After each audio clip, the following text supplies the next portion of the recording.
Maybe both, actually. Maybe both. Yeah, that's it. So just run through the top 10 quickly. So it's Heimgartner and Levin off the front row, Ross Rizzo, Luke Turner, Joshua Fitt, John Merritt, Mitchell Bolton, Jeff Connell, Jack Boyd, Cooper Webster, the top 10 in this race. They're getting going, and looks like Heimgartner is having a couple of little blinky issues. Hopefully that sorts itself out. And we are going to be going green very, very shortly here as we get ready for the feature race here at Sebring International Raceway for AUSPASS. And away we go. That's it, the run down to turn number 1. It's going to be led away by Andre Heimgartner. Gets a huge jump, and have a look at the pack as they all start to sell themselves out. 5 wide on the entry of turn number 1. Are you crazy? Are you mental? Yes, they are, and there's the result. There is a big, big accident behind. Lots of cars caught up in that, and more still going. There are still cars going off the track at the moment. Alex Court getting caught up just in the latter ends of that, but cars are still trying to recover. Trying to see Ross Rizzo really out of position in that. So yeah, a lot of cars caught up, still actually trying to catch themselves up from that incident. There are a fair few vehicles caught up in that one. That has taken out a lot of the field. Well, they're going to have to pull their heads together. Remember what I said about pitting on lap number 1. My worry for this one is we're going to have to keep an eye on that track map right throughout proceedings here this evening, because I get the feeling we're going to have guys pitting coming out immediately in front of the leaders very, very early on into this race. This has worked out very well for Andre Heimgartner and Jeff Connell.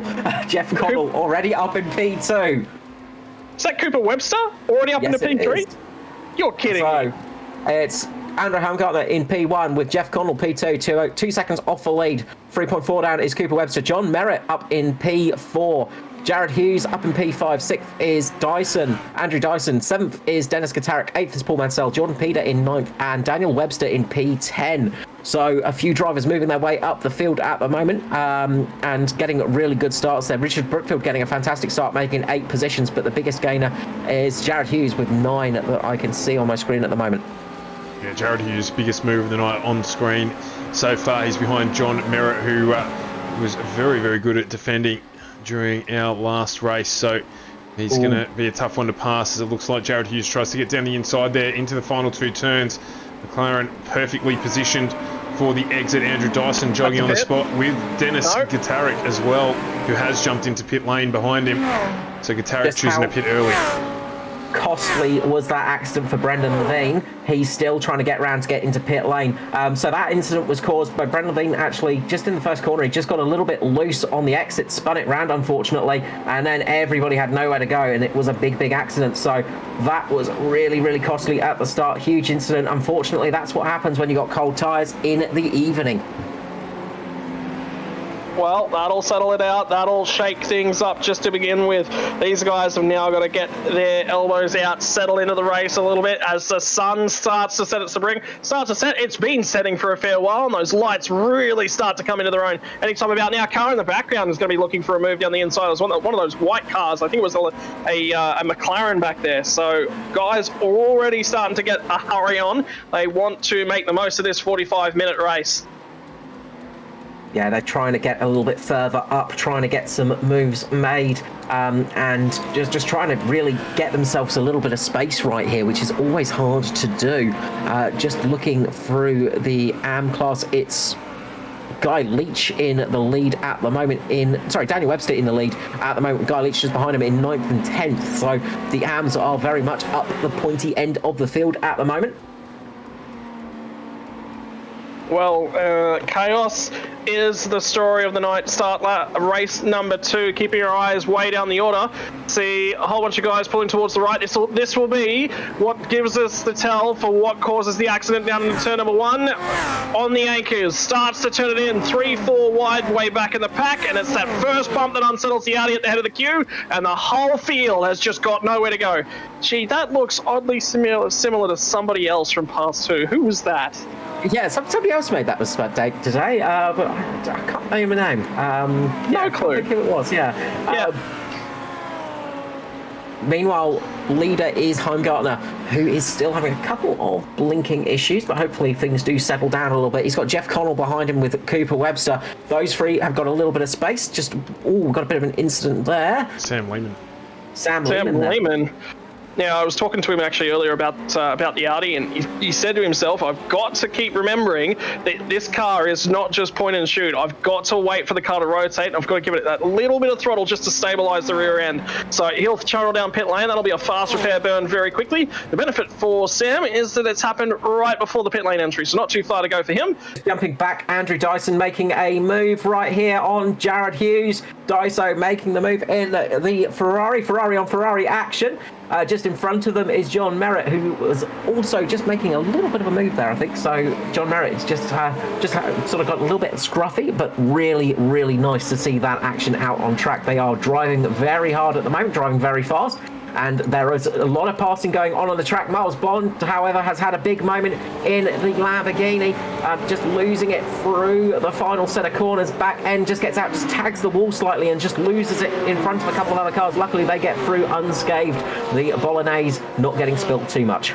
Does a good job there rejoining Miles Bond. No surprise at all. Yeah, I've spent the weekend cutting out car liveries, and I can tell you the Pace Syndicate guys have got some of the best liveries on the stream. We've got Bolognese. I can't remember the other two teams that they're running, but some cracking liveries on those cars as well. But Miles Bond recovers there.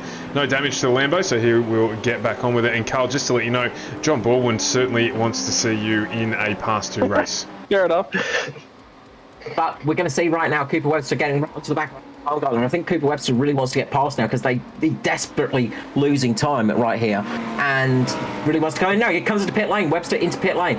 So Webster is the first to blink in that lead pack. Set an absolute blistering lap there to get a good in lap there. First to come to pit lane, and now Jeff Connell's going to have to be watching out because Webster's going to be flying when he comes out. This is going to be interesting.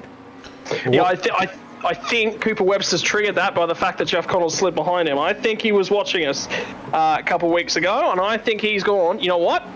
Connell's going to try and fuel save. Let's cut that strategy out of the equation, and let's go balls to the wall. I guarantee you'll see both of these guys in the lane next time by. What we've got in the small screen is Dennis Gitarik, who is the lead car on the pit stops. Sorry, by pit stops. He is on his way back down pit lane now, and Cooper Webster is just on his way out. So you can see there Cooper just emerging from pit lane, and Dennis Gitarik is just coming around turn 1. So it certainly played into his hands, Gitarik, of course, with Webster pitting when he was in P2, and he's just at the back of the pack there. Yeah, so just waiting for my timing to shake out. Luke Turner was sniffing around there as well, from what I could see. So Luke Turner moving way up. Yeah, he is. So this is going to be interesting. This is going to bring in some interesting strategy calls tonight, and it's helped people like John Merritt and Andrew Dyson just catch up to those leaders as well. Those guys have sort of built. They've gained a little bit of time there, but I think a lot of them are in fuel saving mode, just trying to get a little bit longer, have a little bit of a shorter stop, see what they can do in this race. Isn't it? It's sort of like the chicken game. Who's gonna fuel save enough and who won't make it? So I think everyone's playing a little bit of the bide your time, by the time, and we're about to see this boil over as we funnel back down into sunset once again. Is it going to be either of the two of these guys diving onto pit lane? No, both of them have taken the wide exit. That means they're going to push on for another lap, and I tell you what, Connell looks 10 times closer this time by than he was in the last. Yeah, Connell about 3/10 quicker last time round on that lap. Oh, absolutely that's disconcerting. Flying, but it is just so clenching is the term I'd use when you've got a car blinking away like that in front of you, and Connell is doing a good job of keeping control and just keeping in a safe spot. The only reassuring thing is that it's Andre Heimgartner in front of him, so you can rest assured that Andre will be pushing, knows where to brake, and will be relatively consistent in his lap, so that will help. But yeah, you can see they're on board what Carl was describing before, and we're seeing it right again now into the braking zone. That's probably the worst time for it to happen, because it's as a hell of a hurry can end up with you in the back of the Ferrari, having that as a hood ornament on the front of the Audi. Things I've learned tonight: being a V8 supercars driver does not guarantee that you'll have good internet connections. So there goes my hopes. Unfortunately, the joys of living in Australia and New Zealand, that is part of the drawback that we get. The perks, of course, is we have every kind of venomous species known to man. So It's not a perk. It's not. Absolutely, it's a perk. well, if you've got venomous mammals that lay eggs, you've got a perk. That's for me. Imagine how boring it would be without them. Well, speaking of venomous mammals with, I don't know where I was going with that one. No, but I was anyway, getting concerned. I had my I don't hand. know what segue that was going for. I had my hand over the mute button. I wasn't sure where we were headed there. down a big rabbit hole that we've not been down before, Scotty. I was about to say venomous mammals that lay eggs with perks and say Jeff Connell, but he's Kiwi, so that rules that one out. Yeah, look, it's not been my best night for references, we'll say that much. There it is. Heimgartner had about half a metre to spare between him and the tyre barriers. He blinks out once again. Connell fires to the inside. The grass not the best place to pick up a bunch of momentum, and lead change for the first time in the feature. Will Connell be able to hold it? Yes, he can. Just about gets it past Heimgartner. Really nice move there. A little mistake is all it takes, and Connell has now pounced. Now, Connell, how much pace has he got left in that car? How much can he actually get out of it? Can he get a few good laps in here and actually make a bit of a jump? Well, that's it. Time to settle back down for Jeff Connell. Get the eyes forward. He no longer has to look at that disconcerting blinking car. The critical factors as we start to see all of the drivers who have filed through pit lane. Now, remember, max fuel distance is going to be about 10, 11 laps. That's going to get us through to about 22 minutes, 23, 24 if they're fuel saving. So keep your eyes on that number as we are rapidly approaching that at this point in time. Let's take a look back through the pack if we can. I'm keen to see where Jack Boyd's popped out after the chaos of lap number 1. Well, inside the top 10, that is where it's played out for Jack Boyd. I tell you what, he would have pit too at the end of that first lap, so I think he's the lead car that's pitted. Cooper Webster is the lead car that's pitted. Boyd didn't pit. No, he did not. So Dennis Gatarik. Dennis Gatarik is sitting in behind Cooper Webster, just about 5 seconds off. So Dennis Gatarik has made up some good moves here, made up a good bit of time. Luke Turner just sitting in about 4 seconds behind Gatarik at the moment. There is a fair gap between them, but this is... Jeff Connell's going to have to really make some good lap times right here to actually come out in front of Cooper, I think. I was going to say, what's Webster looking like at this point in time with his lap time? Don't forget to keep your eye on that amateur class leader on the right of your screen as well. That is Daniel Webster filing down pit lane. And was that Andre Heimgartner ahead of him? No, it wasn't. Sorry, my apologies. Yes, it was. No, you were right, Scotty. Andre Heimgartner has come back into the pit lane. There you go. And Jeff Connell. Everyone's in. It is about to play out on your screens. The entire field that has not pit files down pit lane. And it's the entire field other than Andrew Dyson. Dyson has stayed out. The Simrig's boys, Dyson and Derek Audie, both staying out. They've obviously conserved some extra fuel in that 1 lap extra here. That's going to make a good difference for Dyson. Let's jump on board with him and have a listen. Not conserving that much down into the braking zone, so maybe just that running back in the pack there, enabling him to save just that little bit of extra fuel and then to get around another lap. Well, that's the thing, checking up on the opening lap and just easing off the throttle, it does do that just by the nature of the driving style you have to adopt to keep the car alive. Of course, Phoenix Smokers a sponsor of the series as well, so for all of your meat smoking needs, jump onto the website and have a look there. I know they've got some specials on at the moment as well. Yeah, do you see, Scotty, I thought you were going to segue, speaking of venomous creatures, I thought you were going to segue to Flying Lizard Motorsport and ask me about how they did at Sebring. So I believe that's a question. So Flying Lizard Motorsport, what was their best finish at Sebring in the GT class? I mean, Venomous. Is that the correct answer? Is it eggs? Is it mammals that lay eggs? That is the short question. Yes, yeah, congratulations. No, they did finish at Sebring, and Flying Lizard, of course, taking out a few of the American Le Mans Series, the ALMS Series championships and GT cars. But what was their best finish at Sebring? Third. I'm taking a stab in the dark here. As Dyson comes in pit lane. So Jeff Connell has come out in the lead, importantly. So Jeff Connell is still in the lead, but he has got Cooper Webster right behind him at the moment. So this battle is right on as they come, as the few that's... Yep. So we've got... It is Connell, Webster and Heimgartner. So the order has been reversed through the pit lane process. John Merritt in 4th position. Dennis Gutaric closed right up now into P5. Now, Stuart, I believe this is one of your favourite tracks around here, Sebring, if I'm not mistaken. Spot on.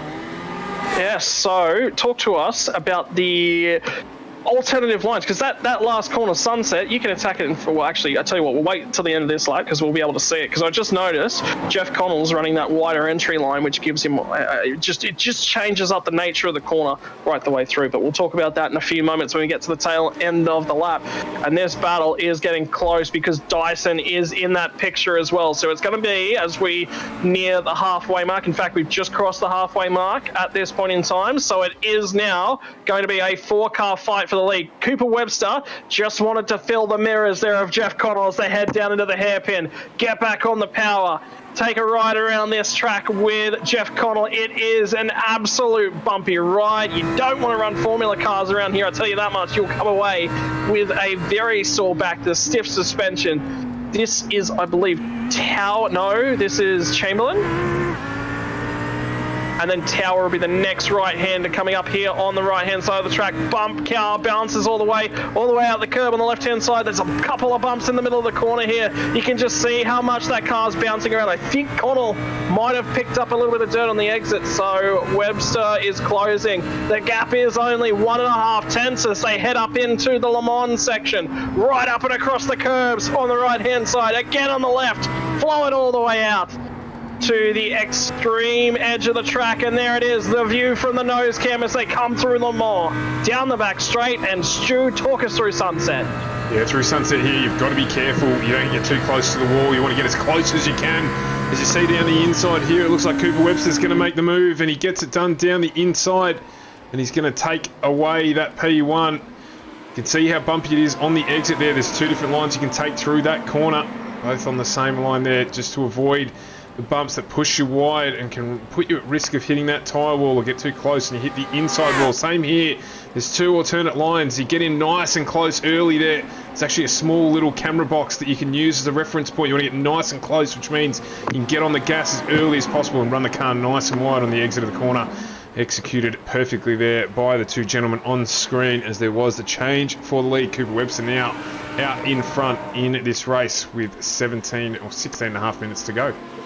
It's not going away. Jeff Connell and Cooper Webster is going to have his eyes glued to that rearview mirror for most of the night. We'll see if Jack Boyd can continue his pathway through the grid, flicking a little bit further down the order. Dave Roberts on your screen in that very, very pretty Stuttgart Porsche. That is, oh my word, those Pace Syndicate liveries.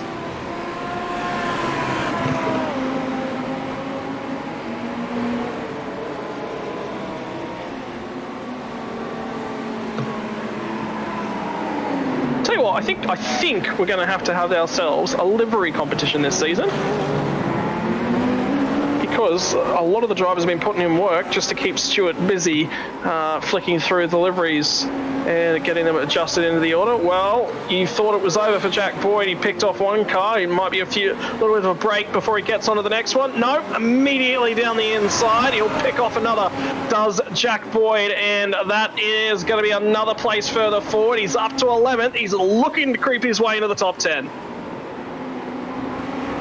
Yeah, just going to say, absolutely flying there. There was a little bit of a mistake back there as well, I believe, so that helped with us just catch up to this little pack a little bit earlier than he expected.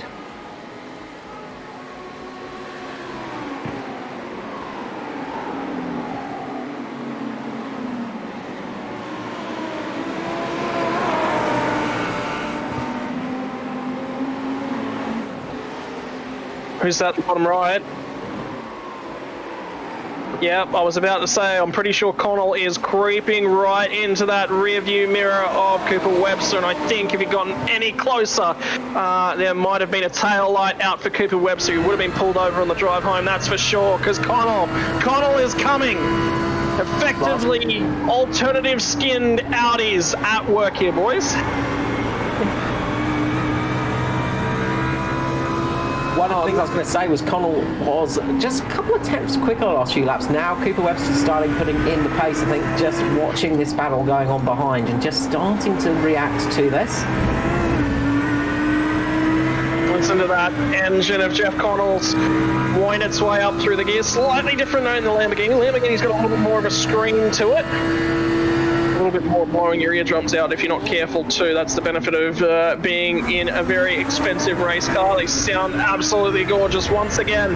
Connell right now, I reckon he's saving up. He's going to have a crack at him, and Cooper Webster will be aware of it with next to nothing left on the clock.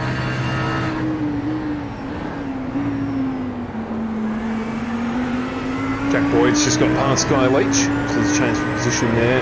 Boyd now up into P9.